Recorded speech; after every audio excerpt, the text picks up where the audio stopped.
Hi there, this is insidetracks.co.uk. Trying to help you trade smarter. Please subscribe and like if you do, and or leave a comment, positive or negative, helps me get better. So today I'm going to go through one thing, I'd like to go through one thing at a time. So you want to be a better trader, well then keep records of your trades and learn by regularly reviewing them. So if you don't do that, this is how I do it. So obviously I go to my Betfair account, and each week I go back over the last 7 days. As you can see from these 7 days, I had a bit of a break between the 30th and the 4th, which was my birthday yesterday.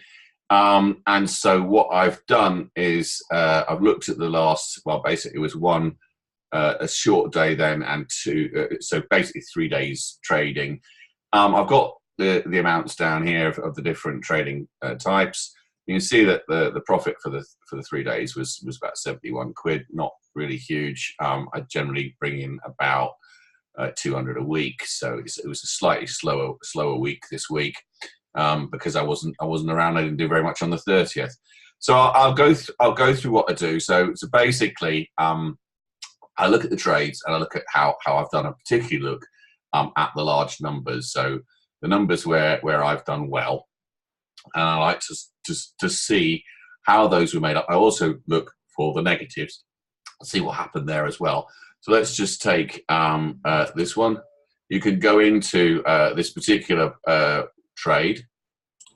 So you look at a particular trade and you see that you can go into that trade and it will tell you average odds. So obviously I'm here back to laying. You can see that quite clearly. You know, I've backed the horse at odds of 9.34 for a stake of £60.20, and I've laid that horse an average stake of £7.672. Quick look at taking the average odds off. You can see that was quite a lot of different stakes going on at those particular times. Mainly it was backing at this sort of level, and then one big lay at fours, but several lays before. So I did quite a lot of backing and laying before the race, and one reasonable lay in running. You can see it was a 230 race, so it was 231. I did a couple of backing there, so I can see that was my typical back to lay. No real problem. I can sort that out. Negative one here, £1.21. What happened there? We can see that again, this is a back to lay situation. Yeah, I did 2 horses, and I think I got out on one where I didn't really like what was going on. So yeah, you can see there was a 90 pence loss there between those two, which wasn't great. And then I basically backed and laid for a similar amount for the Jazz Legend. So actually that was really probably a crap out situation where I was thinking about doing Valcao, and then I decided to do Jazz Legend, and neither of them really worked out, and I took a small loss on each one of them. So you can see quite clearly that that's what happens. And if you go back and you go into your 7 days or your 30 days, you can then download to a spreadsheet, which I'll show you now. So here we can see in more detail, you've downloaded it into your spreadsheet. You can make it to the last 7 days or so.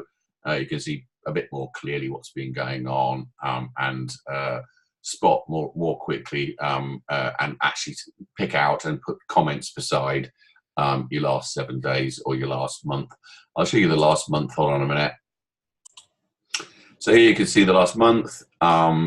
This is March. I do it for each of the different months. That this will continue throughout the year. I can go into any particular month and find out what's been going on, and look for the good ones and the bad ones in all the different races. I can see that I made a massive mistake in this particular race. I know what happened there. I put a lay bet on when my internet crashed. And so I couldn't put the opposite bet on to get out of that, and I got left with a liability. What I've done since then is I bring down a laptop computer, and I have Betfair on. I have BT, so I have the BT hotspots. So I use my home internet home hub for my main computer, and then I use one of the BT hotspots for my laptop. So if anything now happens to my my internet, I can always cash out or neutralize my position if I'm left with a profit and loss. So that's how I've learned from that particular bad instant where I got left with a liability, could get out, and the damned horse won. Might not have won, in which case I would have been fine. So there you go. That's how I've learned. That's how I've tried to get myself doing better things. I've taken a specific action as a result of one event, which is now I have a laptop beside my main computer with all the information on it, all up and ready. And so if it comes down to it, my internet goes down, I always have an option. So you want to be a better trader, then keep your records. I do, and regularly review them. Have a look at particularly the ups and downs that you've had. Try and understand why it was you were successful, because actually you can just repeat some of that behavior and be more successful. But particularly look at the bits where you have had a loss, and understand what caused that loss, and try and resolve it by doing something different. So hopefully that's a useful piece of advice. Please subscribe if you like this video and you want me to make more, and like it if you do, or leave a comment, and I'll try and get back to you with a reply, and it will certainly help me to get better. Anyway, good luck to you. Cheers then. Bye-bye.